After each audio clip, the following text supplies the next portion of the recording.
बांग्लादेश हो या कोई दूसरा इस्लामिक देश, राजनीति के क्षेत्र में पुरुषों का वर्चस्व हमेशा से रहा है।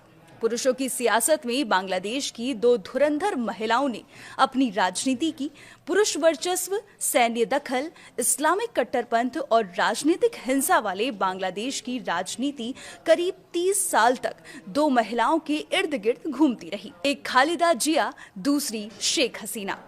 लेकिन क्या शेख हसीना के इस्तीफे और खालिदा जिया के निधन के बाद बांग्लादेश में महिला राजनीति पर सवाल उठ रहा है?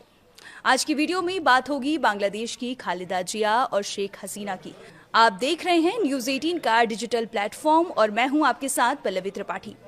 फरवरी 27, 1991 वो तारीख जब बांग्लादेश में एक इतिहास लिखा गया। बांग्लादेश को इस दिन खालिदा जिया के रूप में पहली महिला प्रधानमंत्री मिली। पति जियाउर रहमान की हत्या के बाद उन्होंने पार्टी संभाली।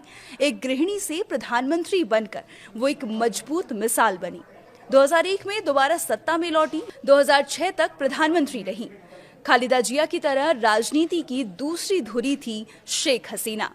1996 में पहली बार प्रधानमंत्री बनी। 2014, 2019 और 2024 में लगातार प्रधानमंत्री के पद पर काबिज हुई। 20 साल से ज्यादा समय तक वह बांग्लादेश की सत्ता में रही। बांग्लादेश में महिला राजनीति खत्म हो गई है, ऐसा कहना अभी जल्दबाजी होगी। लेकिन खालिदा जिया और शेख हसीना के बाद कोई भी लोकप्रिय महिला चेहरा दिखाई नहीं देता। शेख हसीना की पार्टी अवामी लीग इस बार चुनावी मैदान में ही नहीं है। 2024 के तख्ता पलट के बाद बनी अंतरिम सरकार के प्रमुख मोहम्मद यूनुस ने 2025 में पार्टी का रजिस्ट्रेशन सस्पेंड कर दिया। दूसरी ओर बीएनपी है, जिसकी सबसे बड़ी पहचान और चेहरा रही खालिदा जिया, अब इस दुनिया में नहीं है।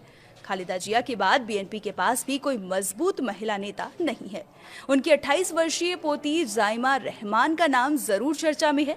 लंदन में पढ़ी लिखी बैरिस्टर जाइमा कुछ सार्वजनिक कार्यक्रमों और राजनीतिक बैठकों में नजर आई हैं। इस मामले पर आप क्या सोचते हैं, हमें कमेंट कर जरूर बताएं। फिलहाल के लिए इतना ही। देखते रहिए न्यूज़ 18।